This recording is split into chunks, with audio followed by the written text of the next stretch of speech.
So that's a perfect start to going to the next part. And those who knew Over the Foot when he began, 1999. Prince or Y2K. And then Vivek Nagrani comes aboard. He's this young hotshot, um, has some suave and some arrogance, and he hits the market and changes the entire concept of the way we should look at socks. Then he decides to change the concept of how we look at briefs. Then he changes the concept of how we look at undershirts. And then he gets into the clothing business and everything changes. So why don't I just start there and you can jump off that platform or that diving board? I remember, I mean, those years, because we always wanted to push the envelope, right? Like I could see differently than other people. And not that it's just an innate kind of talent of like what I saw the world, I study everything that's happening. And when we first introduced, remember that first suit that you just said finally fell apart? That was 12 years ago, and we made it completely unconstructed. It was a shirt suit that everyone was like, oh, A three button patch pocket, yeah, unconstructed, unlined. completely opposite of everything that was in the market. Yeah.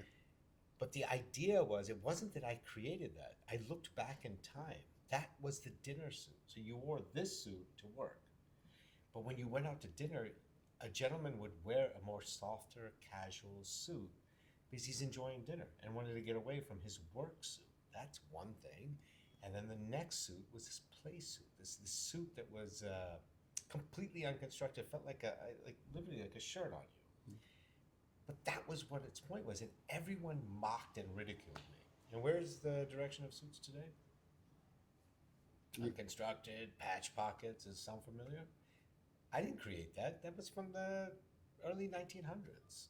It was a gentleman's suit, but for dinner, and they didn't understand that. And when we made the captain shirt, like we made a knit shirt that looked like a dress shirt. Why was it special? Because we spent so much time on the collar and the placket and the way the shirt would appear, but what it felt was two totally different things. If you saw me in that shirt, you'd think I was wearing a woven dress shirt.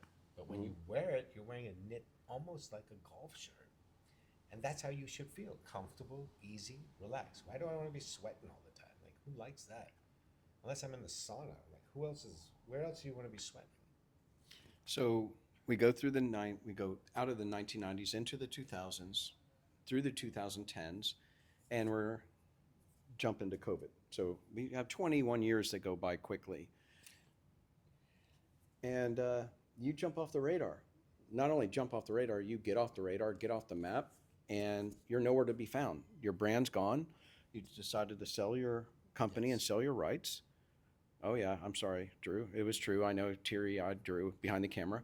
Yeah, Drew was bummed. I mean, a lot of people, we were all bummed. So, where did you go? Okay, so this is the crazy part. If you know me, you'll know that this actually makes all sense in the world, right? Everything fell apart, and there was nowhere to really go, and what was I going to do anyways? So I had always said, if shit happens, I'm going to go either bartend or be a street cook. And I did it. I went down to Barbados, and I created this Indian street food concept in an outdoor food court called Worthing Square on the south coast of Barbados. And man, by the time I left, I never worked in the kitchen, ever. I didn't know how to turn that goddamn equipment on because I'd never worked in a commercial kitchen. I got best street food in Barbados. Wow. Yeah, and within 2 years, we developed this entire concept, which was called Chic Shack Dining. So it was weird to say, but my life didn't change that much. It was a different version of my life. Like we talk about these metaverses and this thing. I was living the same life. It was just a different story now. Because the same type of clients that would shop with me in clothing were coming to my cantina on the street. It was bizarre. And all through my time in clothing, we would have, our clients would bring bottles of great whiskey and to show their appreciation for the work. Now, they're customers of mine, but they would still bring whiskeys and wines that I would like. Sure enough, I'm a street cook, and guess what? Customers were bringing great bottles of rum. I didn't drink rum because I'm not a pirate, but while I was in Barbados, I drank a lot of rum, and they would show me the different levels of rum. But this is what was crazy. It was exactly like whether I was in a showroom selling clothing or a 100 square foot kitchen, sweating my ass off. I would come outside, and there would be a patron of the restaurant saying, "I got this beautiful bottle of rum. Can you join me for a drink?" So nothing changed. It was just this kind of parallel universe. So it was rehab for me. Well, I'm sorry that you went. I'm so happy you're back. And we have decided on a date in Dallas where he's going to come to Dallas to the shop. We're going to do it a little bit different than any time we've done it before. And for quite a few of you, you will be able to taste these street tacos that he's talking about.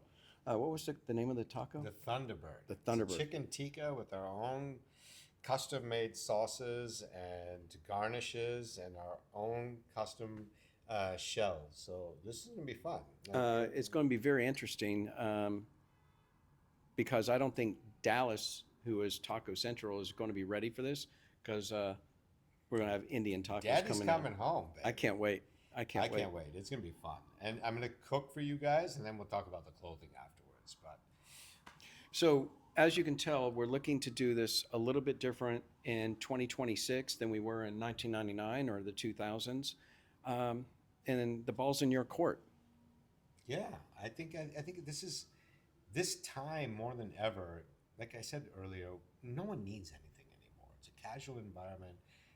What can we do to make it fun for you to experience something that you only get when you shop at a store like Ken's, right? You're not going to get this at Saks or Neiman's or Stanley Korshak or any of those stores. They don't care about you. They look at you as a credit card.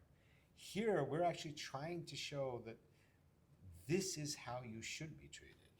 Well, my father always looked at me, and I agree, and look at my staff and look at the shop. Our clientele are relationships, not transactions. Correct. Period. There's other places, you're just a credit card. Mhm.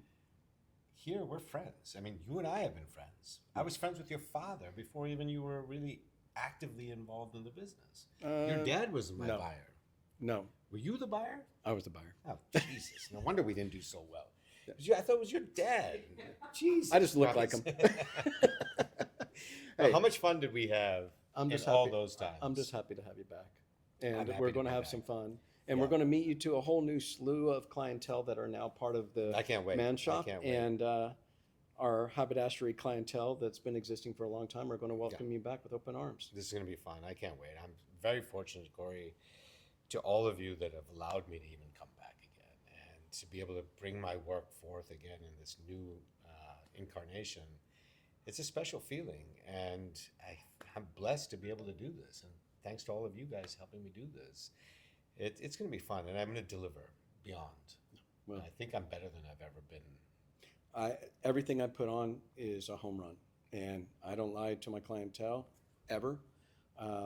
Everything we're going to bring in is going to be a home run for your wardrobes, for you personally, for your business, for your personal, and I'm just It's gonna happy get better for and the better. collaboration Thanks. and the man. partnership and the friendship. Love it. Appreciate Thank you. And see you guys in Dallas soon. Excellent. Thank you, Drew. Thanks, Drew.